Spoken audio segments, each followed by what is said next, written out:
ஒரு கதை இல்ல, ஒரு கேள்வி. இன்று பல பேரு தேர்வு பண்ற வாழ்க்கை டபுள் இன்கம், நோ கிட்ஸ். ஒருவேளை இந்த வாழ்க்கை முன்னாடி காலங்கள்லயும் இருந்திருக்குமா? நம்ம அப்பா அம்மா காலத்துல குழந்தைகள் இல்லாம வாழணும்னு யாரும் கனவுல கூட நினைக்கல. வீடுனா குடும்பம், குடும்பம்னா குழந்தை. எல்லாருக்கும் நல்லா ஞாபகம் இருக்கும்னு நினைக்கிறேன். குழல் இனிது யாழ் இனிது என்பார்கள். மக்கள்தம் மழலை சொல் கேளாதவர்.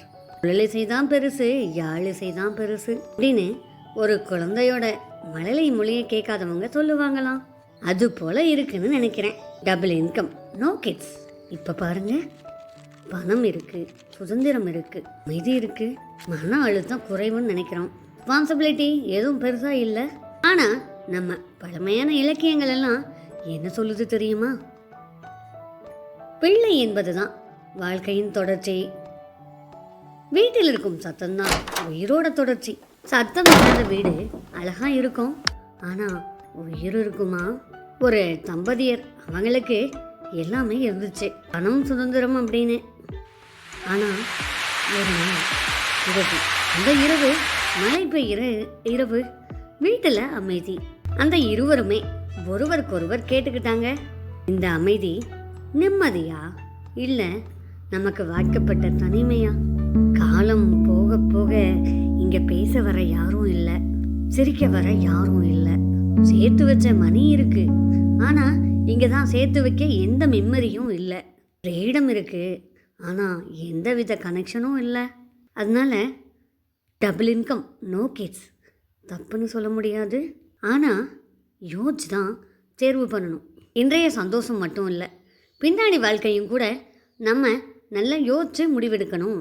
ஒரு பேலன்ஸ் தான் முக்கியம். மொபைல் ரீசார்ஜ் பேலன்ஸ் இல்லைங்க, வாழ்க்கையோட பிடிப்பு. நல்லா நினச்சி பாருங்களேன், நம்ம நண்பர்களை சந்திக்கும் போது அவங்க என்ன சொல்கிறாங்க? இன்னைக்கு என்னோட குழந்தை என்கிட்ட அதிசயமாக ஒரு கேள்வி கேட்டான். என்னாலேயே அவன் இந்த கேள்வியை கேட்பான்னு யோசிச்சு பார்க்க முடியாத அளவுக்கு ஒரு கேள்வி. நீங்கள் எப்படி இவ்வளோ சீக்கிரம் இவ்வளோ பெரிய ஆளா? நீங்கள் படிக்கிட்டீங்க, எழுதிட்டீங்க, வேலைக்கு போகிறீங்க, எப்படி இவ்வளோ பெரிய ஆளா நீங்கள்? எனக்கு கொஞ்சம் சொல்லுங்களேன் அப்படின்னு கேட்டான். அப்போ தான் ஒரு விஷயம் புரிய வந்துச்சு. பையன் ஒருவேளை ஸ்கூல் லைஃப்பை பார்த்து பயப்படுறானோ? அப்படியெல்லாம் ஒன்றும் இல்லை கண்ணா, நீ நல்லா படி, நல்ல பெரிய ஆள் ஆகிடலாம், சீக்கிரமாக பெரிய ஆள் நீயும் ஆகிடுவ, நிறையா சந்தோஷமாக இருக்கலாம். ஆனால் அதுக்கு நீ இன்னைக்கு நல்லா படிக்கணும் அப்படின்னு சொன்னோம். ஆனால் நீங்கள் என்ன நினைக்கிறீங்க? டபுள் இன்கம், நோ கிட்ஸ் இது சரியான தேர்வா, இல்லை காலப்போக்கில் இதெல்லாம் சரியாயிடும்னு நினைக்கிறீங்களா? மறக்காமல் உங்கள் பதிலை கமெண்ட்டில் சொல்லுங்கள். நீங்கள் கொடுக்குற ஒவ்வொரு கமெண்ட்டுமே தேநீர் கதைகள் தோழிக்கு ஒரு பெரிய சப்போர்ட்டு. ஒரு வேளை இப்போ தான் தேநீர் கதைகள் தோழியை ஃபஸ்ட் பார்க்குறீங்கன்னா மறக்காமல் சேனலுக்கு ஒரு சப்ஸ்கிரைப் பண்ணுங்கள். நீங்கள் கொடுக்குற சப்ஸ்கிரைப் எனக்கான உற்சாக வரவேற்பு.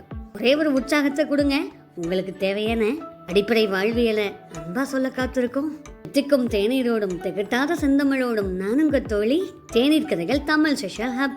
அனைவருக்கும் இருகரம் கூப்பிய நன்றி. வீடியோவை லைக் பண்ணி ஷேர் பண்ணிட்டீங்களா?